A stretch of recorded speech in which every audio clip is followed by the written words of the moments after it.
안녕하십니까. 묵계 이상원입니다. 87연구소 55회 방송을 시작하겠습니다. 얼마 전에 공진단 효능에 관해 방송한 적이 있습니다.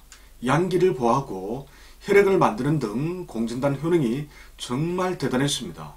이 외에도 체력 증진과 원기 회복, 정력 증진, 노화 방지, 냉증 해소 등에도 두루두루 효능이 있었습니다. 그런데 여러분, 이 공진단이 정말 효능만 있을까요? 부작용은 없는 걸까요? 절대 효능만 생각해서는 안 됩니다.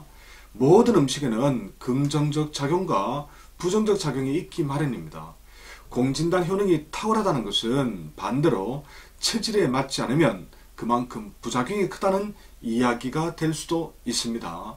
그런데 공진단을 먹었을 때 부작용이 있을 수 있다면 대체 무엇 때문일까요? 자, 가장 큰 이유는 공진단을 만들 때 사용된 재료의 약성, 즉 성미 때문입니다.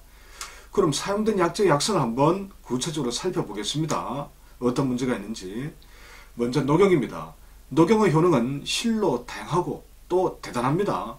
그래서 누구나 먹어도 될 것처럼 이야기합니다. 하지만 녹용의 가장 중요한 약성은 대열, 즉 열이 아주 많다는 것입니다. 그래서 태양인 금체질이나 수양인 토체질과 같은 양적 체질이나 열이 많은 어린이들은 특히 조심해야 합니다. 아이에게 녹용을 잘못 먹이면 바보가 된다라는 말도 있지 않습니까?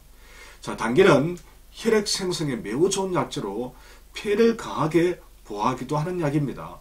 그렇다면 폐가 강한 체질은 부담이 될 수밖에 없습니다. 그래서 태양인 여성이 당귀가 군약인 사물탕을 먹으면 약이 받지 않아 부대끼가 되는 경우가 많습니다. 바로 이 때문입니다. 그러므로 폐가 가장 강한 태양에는 특히 유의해야 합니다. 폐가 차강 장부이고 두 번째로 강한 장부이고 진액도 충분한 열소양인 토음체질도 당귀가 다소 부담이 될 수 있습니다. 자, 산수유는 신장을 가장 크게 보호하고 다음으로 간을 살짝 보여주는 약입니다. 그러므로 간과 신장이 모두 튼튼한 한태민 목양체질과 한소민 수양체질은 부작용이 일어날 위험이 큽니다. 신장 기능에 튼튼한 열소민 수양체질과 한태양인 금음체질 역시 과다 복용하면 부담이 될 수가 있습니다. 두 번째로 신장이 튼튼하기 때문입니다. 인산 역시 녹용과 마찬가지로 열이 많은 약재입니다. 그리고 폐를 보호하는 성질이 또 추가되어 있죠. 그래서 폐가 선천적으로 강한 양적 체질인 사람들은 이 인삼이 맞지가 않습니다. 열이 많은 사양도 역시 양적인 약재에 해당합니다. 숙제향은 진액과 혈을 생성하는 약재로 소화에 약간의 부담을 주는 것 말고는 그렇게 이 체질과의 어떤 관련성이 그렇게 크다고 말할 수는 없겠습니다. 별로 체질과 관련성은 크지 않습니다. 자, 공진단에 사용된 이런 개별 약재의 성질과 부작용이 일어날 수 있는 상황을 간단하게 살펴보았습니다. 이번에는 이 모든 약재를 종합해 놓은 공진단의 체질 적합도를 한번 따져보겠습니다. 공진단에 사용된 대부분의 약재가 강한 양적 성질을 지니고 있습니다. 그렇게 볼 때 공진단을 복용하면 몸에서 열과 같은 양적 기운이 과도해질 것이라는 점은 너무나 당연합니다. 덧붙여 장부 측면에서는 폐를 더욱 크게 보호하고 일부는 신장의 기운을 조금 더해주기도 하겠죠. 그렇다면 공진단은 양적 체질이거나 폐가 매우 강한 열태양인 금양체질과 한태양인 금음체질, 그리고 열소양인 토음체질, 한소양인 토양체질. 이 한소양인은 폐가 가지는 않습니다. 하지만 양체질이니까 한소양인도 부담되겠죠. 어쨌거나 이런 체질들은 이론보다는 부작용 위험이 매우 큽니다. 그래서 음양의 균형이 무너져 있는 분들이 드셨다가는 바로 몸이 망가질 수도 있습니다. 반면에 몸이 많이 허약해진 열태음인 목음체질과 한태음인 목양체질, 한소음인 수음체질, 열소음인 수양체질에게는 이 공진단이 매우 이로울 것으로 추정 가능합니다.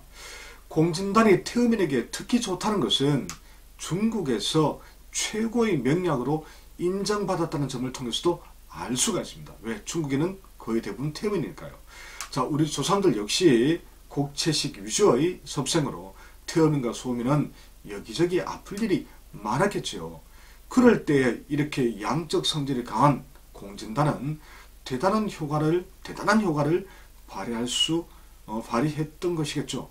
이처럼 일부 사례를 확대 해석해서 공진단이 모든 체질이 이롭다고 착각하게 된 것이 바로 지금의 현실입니다.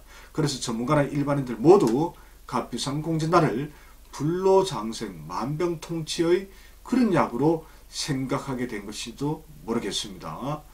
자, 이런데도 공진단 팔기에 열을 올리는 분들이 있습니다.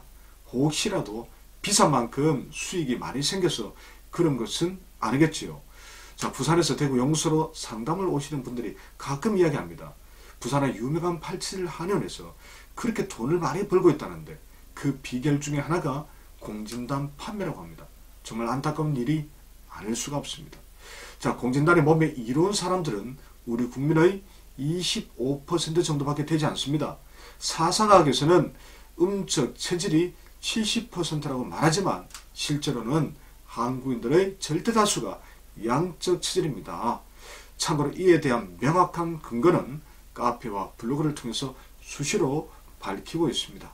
하여튼 강한 양적 성질을 지닌 공진단을 성급하게 복용하는 것은 보약이 아니라 독약을 먹게 될 확률이 매우 높다는 사실을 꼭 아셔야 합니다. 자, 공진단을 판매하는 분들이 체질 감별부터 정확히 했으면 좋겠습니다. 즉 공진단이 매우 이로운 25% 정도쯤 되는 음적 체질을 찾아낸 다음에 처방을 한다면야 제가 이렇게 열을 올릴 필요가 없습니다. 하지만 문제는 이 팔체제를 제대로 진단할 줄 아는 사람들이 없다는 점입니다. 현실이 이런데도 매우 위험한 보약인 공진단을 체질을 고려하지 않거나 체질을 정확히 찾을 줄도 모르면서 함부로 판매하고 있습니다. 이는 무지하면서 용감하거나 아니면 돈 욕심을 내는 것이거나 둘 중에 하나라고 볼 수밖에 없습니다. 스스로 전문가라고 생각하시는 분들께 간곡하게 부탁드립니다. 논리적 근거를 정확히 제시하지 못하면서 체질 상관없이 무조건 좋다는 말은 제발 좀 하지 말아 주십시오. 단 한 번만이라도 공진단에 사용된 약재의 성질을 꼼꼼하게 살펴봐 주십시오. 그리고 팔체질마다의 음양적 특성과 장부 간격을 꼭 좀 고려해 주십시오. 자, 나의 자만과 무지와 착각으로 아무 죄가 없는 국민의 생명을 위협에 빠뜨릴 수도 있지 않겠습니까? 그렇게 하게 됩니다. 공진단을 무조건 권하게 되면. 자, 그런 점에서 일단은 공진단 판매를 무조건 중단해 주시기를 부탁드리면서 오늘 방송을 마무리하겠습니다.